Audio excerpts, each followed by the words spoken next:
The year was 2027. Advances in biotechnology were helping people improve their physical and mental abilities to an amazing degree. Provided, of course, they had enough money. A new breed of people was emerging, half human, half machine. And in Detroit, at least, not everyone was happy to see it. I'd just landed a job as head of security at Sarif Industries, a cutting-edge biotech firm. David Sarif himself handpicked me for the job, said he needed me to keep his people safe. My ex, Megan Reed, was one of them. Brilliant neuroscientist, Megan had found a way to make augmentation safe and affordable for everyone. All she had to do was present her research to Congress. But the night before her big meeting, my security measures failed. A team of Black Op mercenaries stormed into Sarif headquarters, massacring everyone in sight. 3 of the mercs were heavily augmented walking tanks. Their mission? Take out Megan and her team. I tried to stop them, but their leader tossed me through a plate glass wall. Last thing I heard as his bullets slammed into my brain was Megan's dying scream. I should have died with her. Only I didn't. High-end military-grade enhancements saved my life.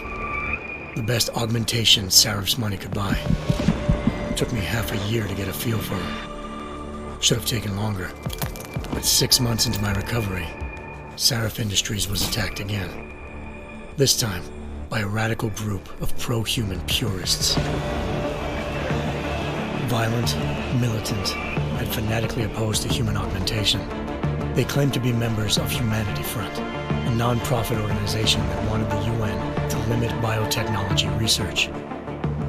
The thugs broke into Sarif's factory and found machinists working overtime on a top-secret military augment called the Typhoon. Sarif sent me to retrieve it, and when I did, I found one of the so-called purists next to it, wired with cerebral implants, trying to download its classified specs. Obviously, something more was going on. The AUG killed himself before I could question him. Sarif ordered me to dig deeper, so with the help of Frank Pritchard, Sarif's head of cybersecurity, I did. Turns out a second hacker had been controlling the AUG's actions from somewhere off-site. Pritchard and I tracked his signal to a secret FEMA internment camp in Detroit. The Black Op mercenaries were there. The same mercs who'd left me for dead 6 months before. Figured they'd try again when they saw me. It wasn't so easy for them this time. I took out the tank named Barrett, even got him to give me a new lead. A penthouse apartment in China. Of course, we both knew it would be a trap in the end.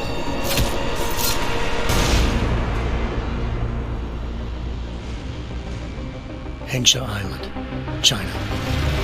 Home to a city so crowded, they had to build a second city on top of it. Trying to find clues in Hengsha wouldn't be easy. Lucky for me, I wasn't alone.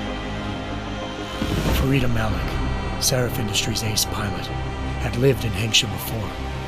A good person to have on your side. She knew enough about the place to get me around. Malik dropped me in the lower city, close to the penthouse Barrett had told me about. Bell Tower Associates, a private security firm under contract to the Chinese government, had agents tossing the suite when I arrived. Just not for the reason I'd been expecting. Turns out the man who lived there was a criminal hacker named Van Bruggen. The same hacker who'd been remotely controlling the AUG in Sarif's factory. Van Bruggen's panicked decision to force the man to commit suicide had been a mistake. Now his mercenary partners were gunning for him, and I needed to find him before they did. Locating Van Bruggen meant playing nice with the Triads, Hengsha's organized crime lords. They had the hacker holed up inside a low-rent capsule hotel. By the time I found him, Van Bruggen had no qualms giving up the woman who hired him. Zhao Yunru, president of the Taiyang Medical Corporation. According to Van Bruggen, Zhao wanted to monopolize the augmentation industry and had hired Black Op mercenaries to destabilize her competition. Sarif Industries was at the top of her list. To prove this, I needed to get inside TYM and grab a surveillance hologram off a server. I suspected Van Bruggen was hiding something when he told me this, but nothing could have prepared me for what I saw. Megan wasn't dead. She and her 4 best researchers had been kidnapped, spirited away somewhere while their kidnappers made it look like they were dead. Desperate to learn more, I confronted Zhao in her penthouse. She claimed to be a pawn in a bigger plan, and hinted at a group so powerful it controlled global interests at a whim. Then she slipped into a panic room and hit the alarm, forcing me to make a very quick exit. I figured Zhao was lying, but part of her confession made sense. David Sarif had been worried about his people. So worried, he'd required all of them to have subdermal locator devices surgically implanted. The GPOs would have been broadcasting the day of the attack. But Zhao said a single call to Picus, the world's leader in global 24-hour satellite news, had turned those signals off. I needed to fly to Picus headquarters in Montreal if I wanted to learn more.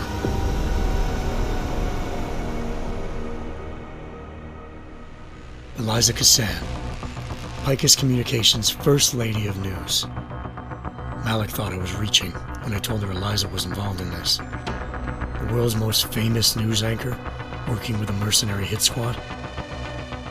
But when I confronted Cassan in her office, she freely admitted to jamming Detroit's satellites the night Megan's team had been taken.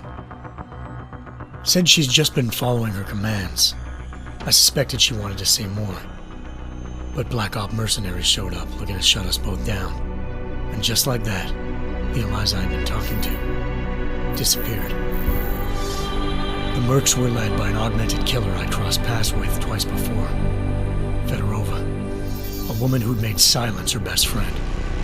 She waited for me to track Eliza's transmission to a secret server room underneath the Picus complex, then jumped me from behind. A deadly fight ensued. I made sure she never moved silently again. With Fedorova down and no one left to keep Eliza quiet, she reappeared. Turns out Picus's First Lady of News wasn't a lady at all. She was a sophisticated AI program, engineered to monitor data streams and control what people believed. Eliza told me the mercs had brought in a Humanity Front doctor named Isaiah Sandoval to remove the scientist's implanted tracking devices while Detroit's satellites were down. She also told me to speak to David Sarif if I wanted to learn more. By the time Malik and I got back to Detroit, tensions between normal and augmented citizens had reached a flashpoint. Riots were breaking out in several cities, and the UN was being urged to intervene. Sarif was trying hard to convince Hugh Darrow, the inventor turned philanthropist who'd once been a leading proponent of enhancement technologies, to help stop a possible regulatory vote. Sarif had a lot riding on Darrow. Megan's discovery would have given millions of people the chance to evolve beyond their normal human abilities, and at the same time catapulted Sarif Industries to the top of the Fortune 500. According to Sarif, Megan's kidnappers knew this, and didn't want people evolving unless they controlled how it was done. He called his enemies Illuminati, and urged me to keep searching.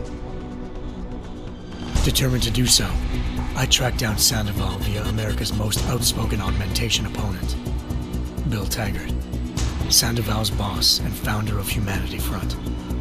Sandoval admitted to operating on Megan's team when I confronted him, but said he hadn't removed their GPLs. He'd merely switched them to a different frequency. Pritchard was able to trace one of the signals to China. Malik and I immediately took off in pursuit. Unfortunately, the Illuminati were one step ahead.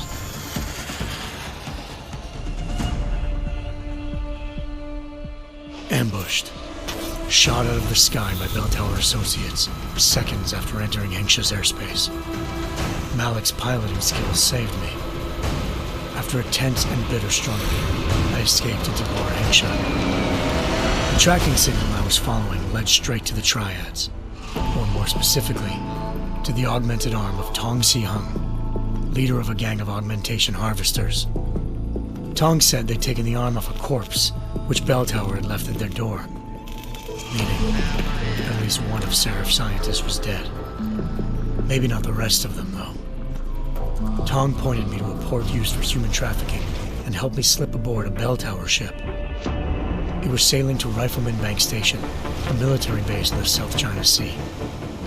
Bell Tower was holding kidnapped civilians as prisoners there, and using them to perfect the Chiron Project, a human-computer interface that left most of its test subjects dead. My search for Megan would have ended then, if not for a mysterious ally named Quinn. In exchange for my help exposing Bell Tower, he slipped me aboard a second ship headed to Singapore and an Illuminati-run biotech facility called Omega Ranch. 3 of Seraph's scientists were there, forced by their captors to create a technology capable of remotely shutting down augmented abilities. Thanks to an emergency recall notice issued by the World Health Organization, millions of people all over the world already had the biochip installed.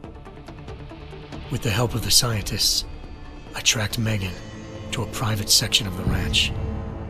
There, I ran into Yaron Namir, the walking tank who'd put a bullet in my brain the first time we met. He'd teamed up with Zhao and was hoping to catch me off guard. Their little ambush didn't work. I found Megan in a suite belonging to Hugh Darrow, the billionaire philanthropist who'd Seraph had called on for help. Darrow had convinced her to go along with the biochip plan by promising to sabotage the tech. As she was explaining this, Darrow appeared in a global broadcast, telling the world that augmentations would be the death of mankind. Then he activated the biochips to prove his point. All over the world, augmented people flew into a killing frenzy. Darrow had betrayed everyone, and it was up to me to set things right. To do it, I had to reach Panchaea, a massive installation in the Arctic Ocean. As I raced through corridors built by an all-augmented workforce, I saw death and destruction firsthand. By the time I shut down Darrow's broadcast, I knew the damage he'd done. Still, humanity's future remained unclear. How would the world react to this sabotage? Would people ever regain their faith in augmentations again? What would be the Illuminati's next move? Only time could give us the answers.